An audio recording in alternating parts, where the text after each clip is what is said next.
Welcome back to the Nourished and Thriving Mama podcast.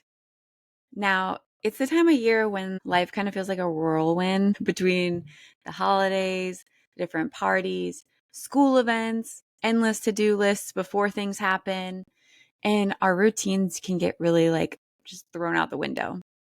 Sound familiar? I totally get it. If you've been feeling like it's impossible to stay consistent with your health and wellness goals right now, this episode is absolutely for you. Today, I'm going to share some simple and practical tips to kind of just help you stay on track without feeling overwhelmed, without feeling guilty that things are going awry, because life gets a little bit chaotic sometimes, especially during this time of the year. Now, over the years, especially since having my daughter, I've learned that consistency doesn't always look like perfection. You don't have to have this picture perfect workout routine and this beautiful meal prep of all these different things and your weeks planned out to a T and then following it 100%. Honestly, I don't even know anyone who's going to be able to stick to that. You can be flexible. You can sneak things in. You can make things happen wherever you can. And you've got to celebrate the small wins along the way because small wins are still wins. So by the end of this episode, you're going to have some tools to help you stay consistent. We're going to redefine what consistency actually looks like. And you're going to feel like you've got this through the holidays. So let's dive in.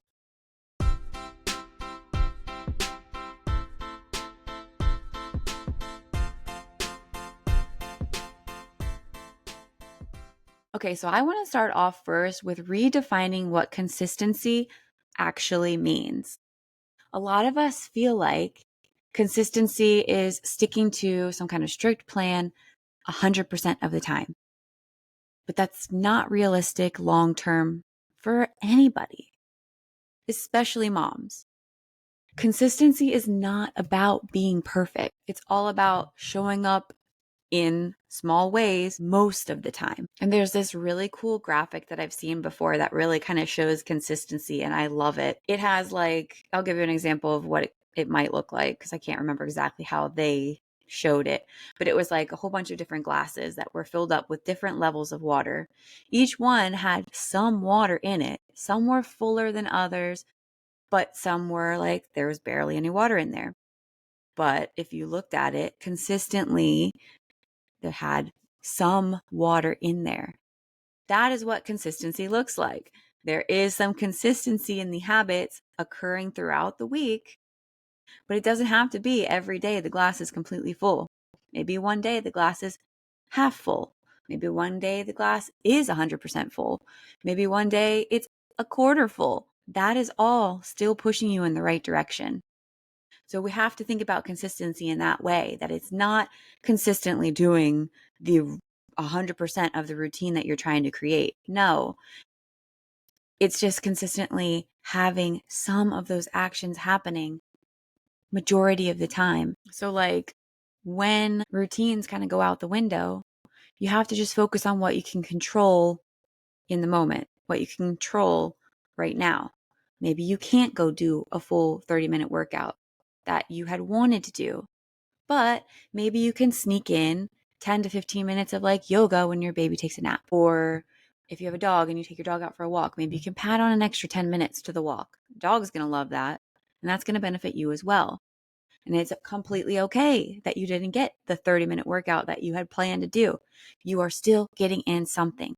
That is how we create some consistency. You can pad things onto what you're kind of already doing. And some other examples are you could have an extra serving of veggies with your dinner so that you can get more vegetables in. You could try to get an extra glass of water in if you're not that great at getting your water in. It's these little actions that you do that add up over time. We just have to kind of keep doing them, even if they're in small ways. One of my biggest shifts when it came to my own exercise routine was that if I missed the structured workout that I wanted to do for whatever reason, mom life, I allowed myself to still count, even going for a mile walk towards my actual exercise. I let myself break away from the pressure of like, that doesn't count because that is not the real workout. That's not what I had planned to do. That wasn't what I was supposed to do for the day. But the thing is, I still substituted in movement, which is great for a ton of different reasons. But there was this mindset block. I had this pressure that I needed to be doing these perfect workouts for them to count. And I don't even know where that came from. Like, where is that coming from?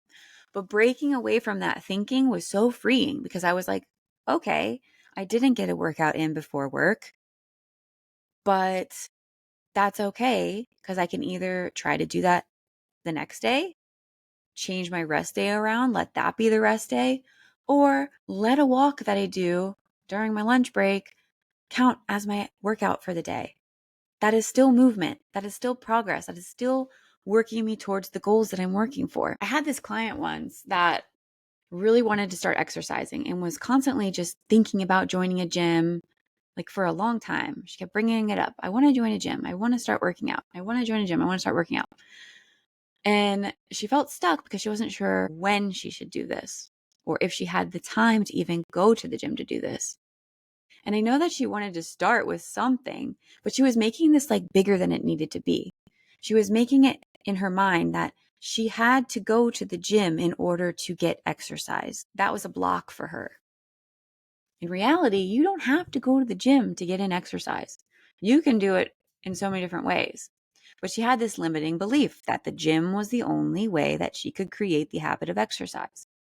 And so when I talked to her and I told her, like, yeah, now I go to some boxing classes for my exercise. But when I was losing my 70 pounds, I lost all my weight only working out from my 1-bedroom apartment, the 3rd floor, in the living room, pushing the coffee table to the side to give me a little bit of room, propping my daughter semi near me so I could keep an eye on her while I was doing things, and making that work. Lost 70 pounds with exercises right in my tiny little living room. So you don't need to put these constraints and these like rigid thinking that the only way that you can get exercise is that you have to join a gym and you have to be going to the gym and you have to be doing this and you have to be doing that. We have to open our minds up to more possibilities of what can actually work for us. What worked for me was having my daughter near me while I did a workout right here. I didn't have to worry about childcare. I didn't have to worry about driving somewhere. That worked for me. So we have to be more open. We have to think of other possibilities to work towards our goals. And so maybe for her, she could start with just taking her daughter out on some walks when the weather is good and getting some weights to have in her home so she could do strength training from home like I was doing. Those are more possibilities than you needing to figure out how to fit the gym into your schedule when maybe it actually doesn't fit into your schedule in this moment of your life. Maybe later it will, but maybe right now, the best thing for you to start building that habit of exercise is to be doing it in front of the TV, in the evenings or in the morning, or finding some pockets of time where you can fit things in. Because any movement is going to be a good thing. We can't limit ourselves to what we're able to do and what we count as exercise. Okay, so now I'm going to give you some practical tips for staying consistent. The first is start by attaching a habit to something that you already do. For example, while you're making your morning coffee, maybe you do like a plank, and while it's brewing, you stay in that plank position until it's done. Or if you're watching TV with your kids, sneak in some squats or some leg lifts or a little arm workout while they're watching TV and you're with them and you're doing it. If you're walking your dog, add 5 more minutes to that walk. The cool thing about anchoring the habits is that you can always build onto it. You don't have to go straight from doing nothing to an hour-long intense HIIT training, strength training session. Like, it doesn't have to be that crazy. And I think that's a big mistake that a lot of people make, is that they feel like what they're going to be doing isn't good enough. We can build onto it. It's getting the momentum and it's building the habit. That is where we need to start. It doesn't matter how small it is. We can work our way up to building into more. My very first workouts postpartum, I felt like they were nothing. I was doing these bar type of workouts. Yeah, they killed my legs, but like it wasn't anything like I was used to as an athlete growing up playing soccer. I was like, this is not exercise. This is not in my head what I should be doing more. I should be working harder. I should be really sweating. Like that's what I felt like I needed to be doing. But in reality, I can look back at it now, and those bar workouts were building a foundation for me. They were helping my core. They were setting me up to be able to do the more intense workouts that I love doing that I do now. But I needed to start with something, and I needed to slowly build, and I needed to meet myself where I was at that moment. And where I was at was that I had a lot of hip pain. My core was weak. I had a lot of issues, and I needed to start with that light, building the foundation of my core and just building from there. So we have to break away from all these self-imposed limitations and know that building that habit so that it stays in our life forever is what is the most important thing. Building the foundations that you can work your way up with. That is how you make sure that you have long-term success, because that's what we care about, right? I know that we don't want to lose the weight and just regain it and then keep staying stuck in that cycle. We want to set ourselves up for long-term success. So we're building foundations first. We can add on to it. You can always add more, but we have to get the groundwork done first. Okay, so another thing that we need to do is set some non-negotiables. Pick like one or two things that you're going to prioritize, like no matter what. It could be something like before I go to bed, I want to do deep breathing exercises before I go to sleep to help me get better sleep, because we all know moms need help with their sleep. Or, after I drop my daughter off at school, I'm going to do a quick walk around the block. One of my non-negotiables is, at least right now, is having my soccer games on Sundays. That is something that makes me happy, makes me feel like me. And it is something that nothing is going to get in the way of that unless I'm in the hospital or something. Like that is a non-negotiable. I am playing soccer on Sundays. That makes me feel like me, because I grew up playing soccer and like soccer was like my identity. So that brings me back to like feeling like me. It is a non-negotiable. So think about one or two, maybe even just one thing that's going to be a non-negotiable for you. That's going to help you stay consistent. Because I know that at least every week, one day, I am getting in exercise through that soccer game. It doesn't have to be tied to exercise. It can be tied to, like, I'm going to make sure that every morning I'm having 30 grams of protein. So I'm starting my day off with a lot of protein and I'm starting it strong. Like, we can think of different things that fit into your health goals right now. Maybe you're crushing it with your workouts, but you're struggling with your food. Maybe it's just tweaking, I'm going to make sure that every single dinner I have is structured around protein and veggies first.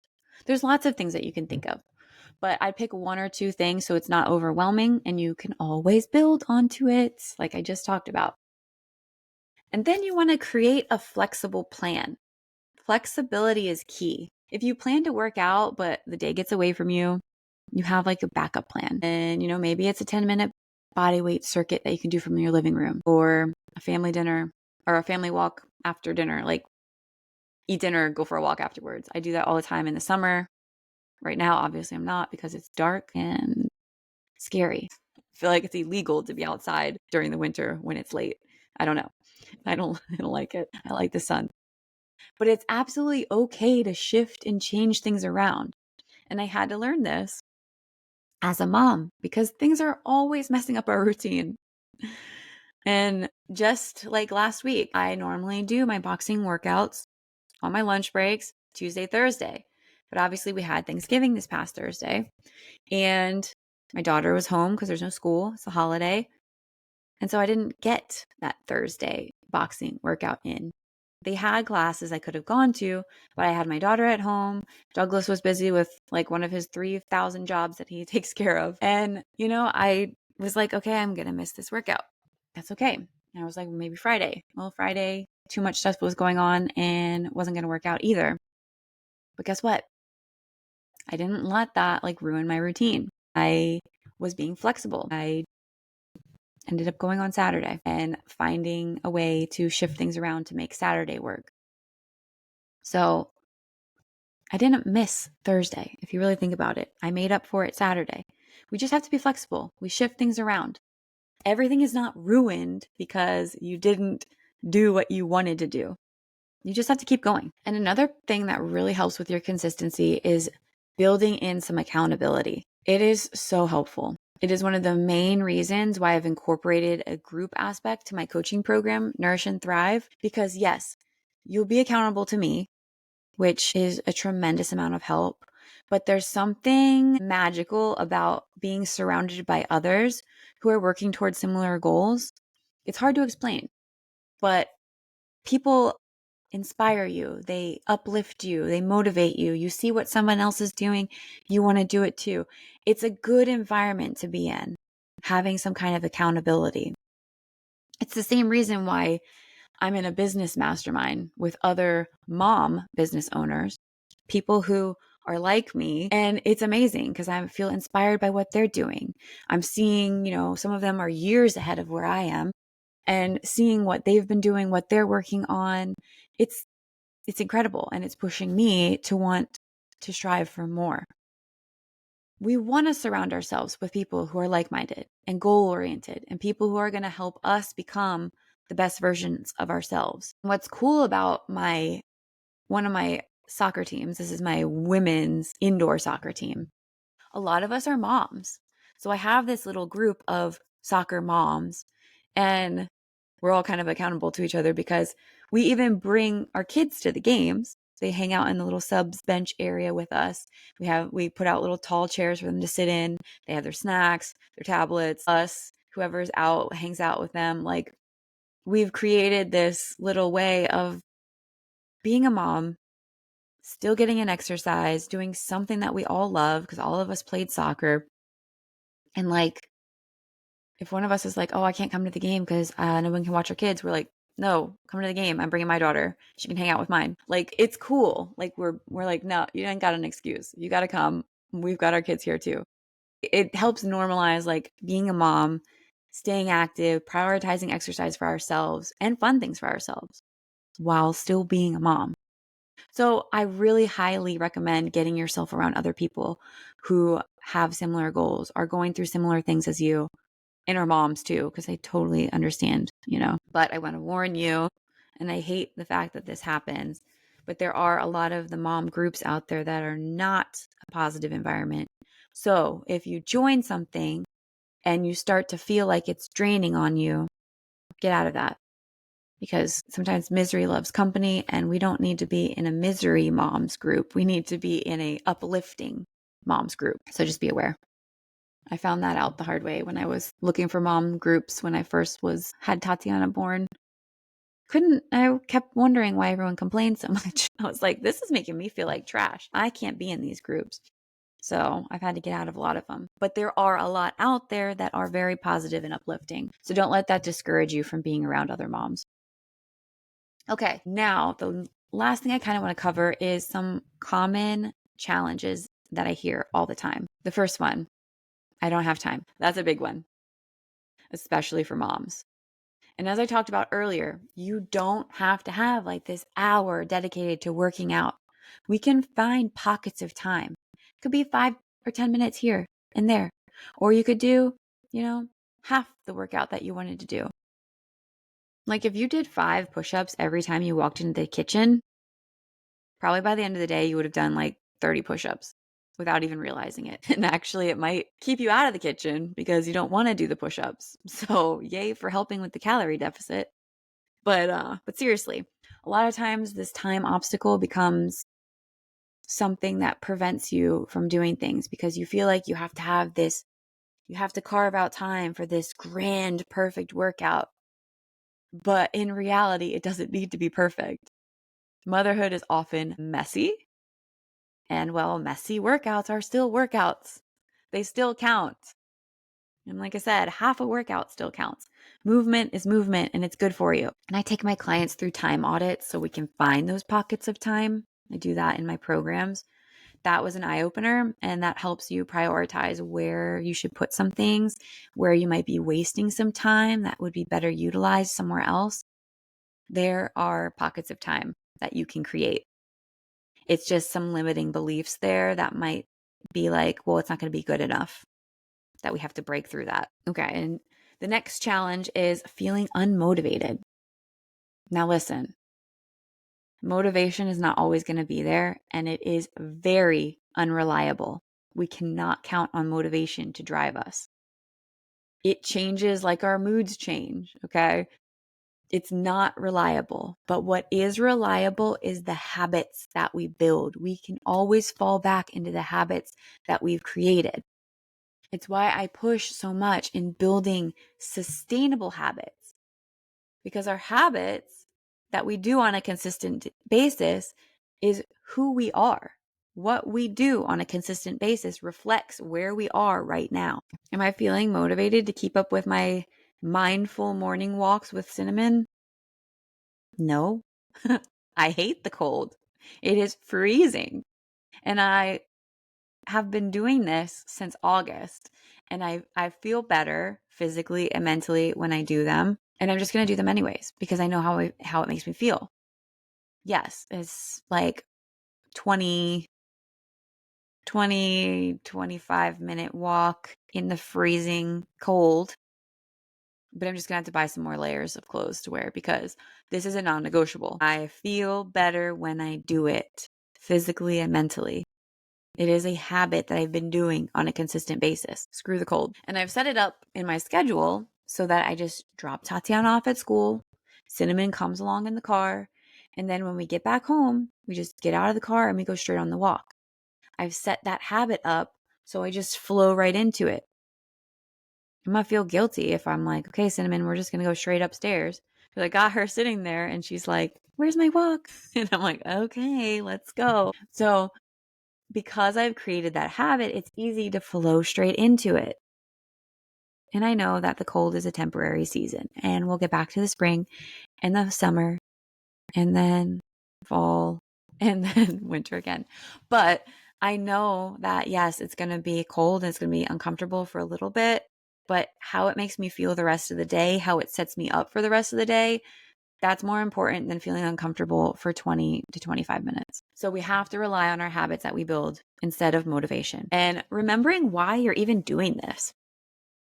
Is it to have more energy to be able to play with your kids, to feel stronger, to feel more confident, to be that positive, healthy role model for your children, to maybe be around as long as you possibly can for them as you get older? Keep that why front and center, because that helps drive you when you're not feeling motivated. And then the last challenge is disrupted schedules. So I hear this a lot for the disrupted schedules, which I hate to break it to you, but as a mom, your schedule is going to be disrupted all the freaking time. So it's time to start embracing and finding hacks to help you because it's going to always happen. But during the holidays, I know that we do a lot of traveling or guests stay at guest house or even hosting guests in our homes. And it can really interrupt that daily routine that you've been working on. But I want you to think ahead of how you can prepare yourself for things like this. Like if you're traveling, packing yourself snacks that are going to help you stay on track with your goals and not just relying on whatever the gas station that you randomly stop at might have. That's going to set you up better. We don't want to wing things. When we wing things, we always end up going off track. If you're staying with family and it's not like too terribly cold outside, maybe take a walk after you eat lunch or dinner, like it's probably dark at dinner right now, but take a walk after lunch. Sneak in some movement. Plus, if you can sneak away from the family for a little bit, that's like an example of something you can do. But here's the thing. Flexibility in the disruption is going to be your friend. And you can't go straight to thinking that you've ruined all your progress, or I hear this all the time. I was doing so well with my routine until this, and now I can't get back on track. You know what? You are on track. You don't fall off of anything. The holidays are a temporary time frame. If it's 1 week isn't what you've been doing, that's okay. We have to do big picture thinking here. We have to zoom out. Yes, you're trying to lose weight, but working on your health is a forever thing. And this little moment is just a blip on your whole timeline of prioritizing your health. Because, like I said, it's a forever thing. Too many people just say, screw it, I'm off routine. I'll start back again Monday, or I'll start back up in January when everything calms down. If you want lasting success, then you need to realize that your weight loss and your maintenance is not black and white. It's not on or off. It's consistently ongoing, and some things are not perfect, and you just adjust and adapt and you just keep going.